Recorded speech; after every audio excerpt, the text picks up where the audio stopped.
Doutora, no sistema de benefícios, há inclusão de gratificações, né? Nós temos a GATA, GAA, o auxílio transporte, titulação, e tudo isso gera controvérsias judiciais. A senhora poderia explicar a dimensão disso? Quer dizer, elas também ocorrem, essas controvérsias também ocorrem quanto à carreira militar? Essas gratificações que você falou, primeiro é a gratificação de atividades técnicas administrativas, especificamente voltada para a saúde. Então, o que aconteceu, né? O cenário distrital. O governo da gestão passada, né? Enfim, Agnello, com essa situação dos vencimentos, dos reajustes, enfim, o governo seguinte, que foi o Hollenberg, ele não conseguiu implementar. Esses aumentos, eles não foram repassados. O que ele fez? Para compensar um pouco essa falta de dinheiro, né, de recurso financeiro para o pagamento, ele começou a criar as gratificações. Como a área de saúde era uma área estritamente essencial e que ele, né, a que ele imputou maior relevância para a gestão dele, que aí é esse contexto, a gestão pública, o que acontece com a gestão pública, o que está acontecendo com a gestão pública e como é que a gente suporta aqui no judiciário. Então é exatamente isso. Ele, para compensar a impossibilidade de pagamento, ele começou a criar as gratificações. A área de saúde era uma área muito, né, visada, ou seja, ele imputou maior relevância à área de saúde, à área de educação e o profissional em si, o servidor. Então, o que aconteceu? Ele começou a criar a gratificação de atividade técnico-administrativa, ela é especialmente voltada para a assistência de saúde, ou seja, todos os profissionais que estão ali, né, trabalhando nos hospitais, né, enfermaria, nos postos de atendimento, enfim, nas unidades, eles têm esse direito à percepção dessa gratificação.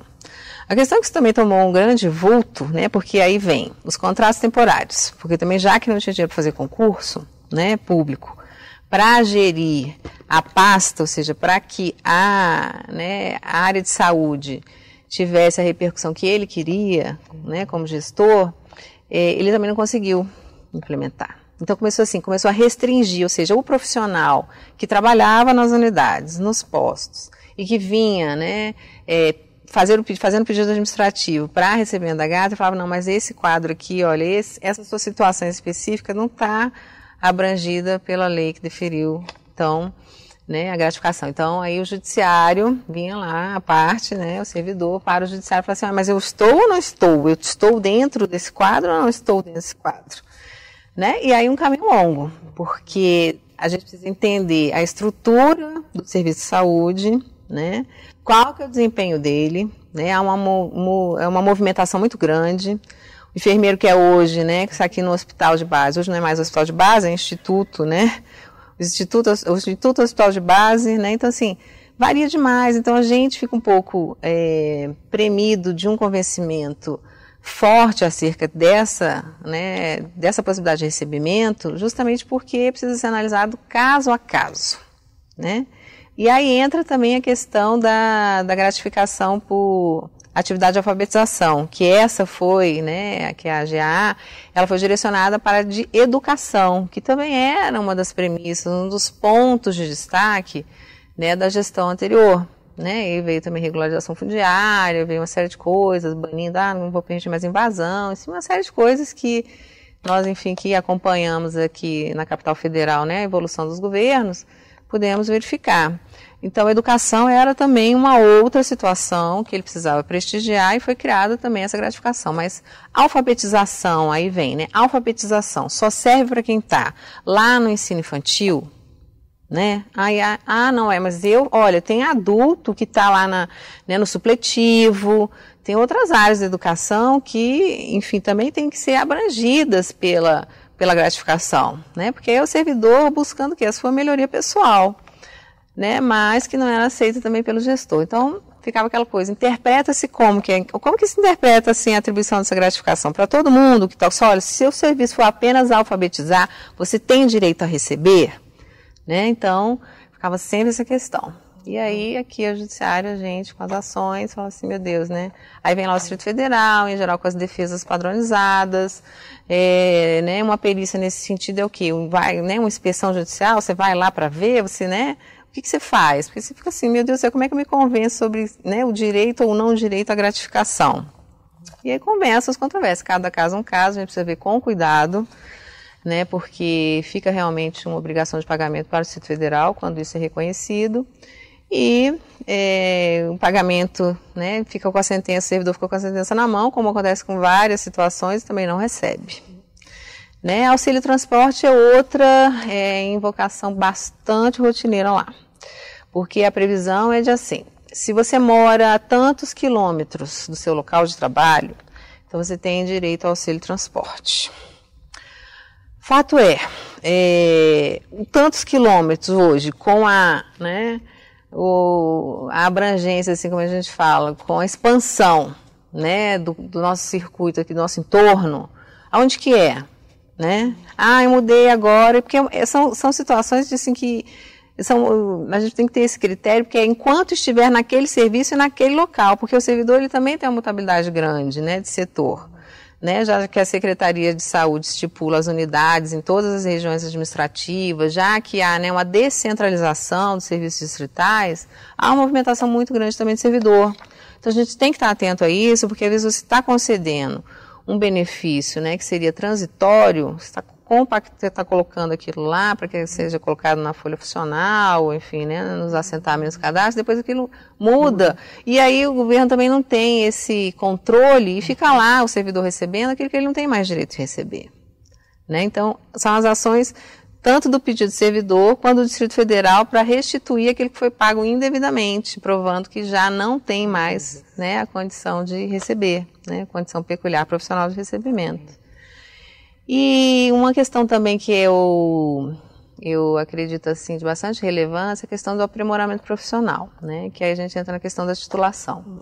Porque a Lei Complementar 840, ela beneficia, né, o aperfeiçoamento profissional.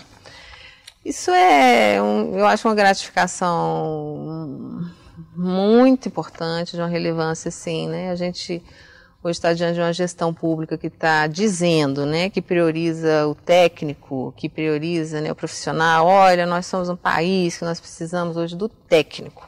A gente tem que acabar com essa coisa, né, do favorzinho, não, a gente tem que se especializar, ou seja, nós temos que sermos como profissionais técnicos. E aí vem a Lei Complementar 840 com essa questão do benefício pela titulação. O que é isso? É o médico, né, que tem doutorado, mestrado, ele tem especialização. Então, o decreto ele vai colocando em percentuais uma bonificação para aquele profissional que, além de estar executando seu serviço dentro de uma grade horária que já é bastante sobrecarregada para ele, ele ainda tem a condição de se profissionalizar com relação, né, a uma pós-graduação. E aí vem os percentuais. Né, o fato é que, às vezes, o médico, e aí os casos são bastante restritos, porque não é qualquer profissional que faz. Em geral, a gente tem as ações da área de saúde também. Né, que aí vem o médico dizendo, não, mas eu tenho 2 doutorados, mas eu tenho 2 mestrados, mas então eu quero tudo em dobro. Porque também já passa do razoável, das interpretações que nos cabem, né? Porque o decreto fala lá, olha, 10% do doutorado, e vai abaixando. Perdão, 30% para doutorado, 20% para mestrado, 10% para pós-graduação. Então, aí ele fala, não, mas tem 2 doutorados. Então, significa dizer que ele tira 60% a mais no salário dele.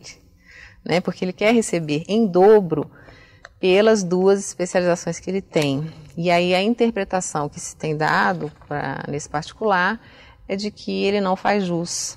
Ou seja, se ele tem 2 doutorados, ele vai receber por um só. Né? E assim, consequentemente, mestrado e as pós, enfim. E para a carreira militar, né, como é um sistema que está instituído mais com base em hierarquia, obediência, a titulação ela não conta. Essas gratificações que nós tratamos, elas não se aplicam à carreira militar. A carreira militar ela tem outros objetivos de progressão, né? E aí são os quadros, o oficial, né? O capitão e o tenente são quadros hierárquicos e as promoções elas só se dão dentro desses referenciais que eles têm, né? De modo que os merecimentos, as titulações que eles têm na força, né, armada, eles não se definem por essas gratificações, não. são méritos, e em geral são assentamentos de medalha, de cadastros e de promoções. Eles têm um quadro lá, por exemplo, para um ordenamento militar, que tem 7 oficiais, a cada ano eles têm que promover, né, um capitão, né, ou um tenente, enfim, é assim que eles fazem. São bem diversos os sistemas.